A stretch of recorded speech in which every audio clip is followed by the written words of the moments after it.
The Labour Party belongs to its grassroots. I think there's definitely a plan to try to diminish or exclude the left within the party. That isn't going to work, because the left in the party often represent an awful lot of what popular opinion is about. The need to raise taxation for the above-average income people in order to pay for the needs of the rest. And I see a moral justification for that. I think it's the right thing to do. I'm horrified that there should be any idea of cutting disability and sick benefits. They're not sufficient as it is.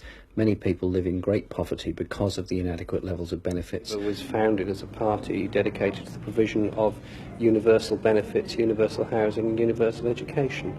I believe the case for public ownership is absolutely overwhelming. I think it's wrong for the party to set as a benchmark competition and market forces as being something to look up to. No more detentions of any of these asylum seekers. They're not criminals, they're people that are fleeing from crime.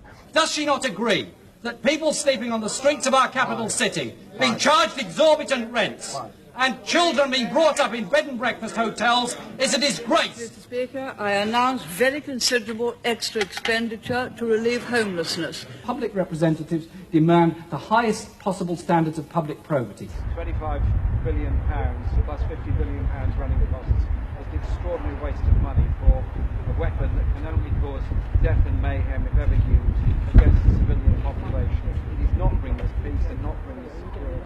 Ordinary people all over this country can show their disgust at the military policies being pursued by George Bush and very unfortunately supported actively by the British government. Whilst obviously condemning the bombing campaigns in Britain, it is important to be able to talk to Sinn Féin as a way of demonstrating to Sinn Féin and its supporters that there is some point in dialogue. If you believe something, you should say it. If you don't believe it, you shouldn't say it. I think there are principles involved here. If I stand for election as a Labour candidate, as a socialist, people know what they're voting for.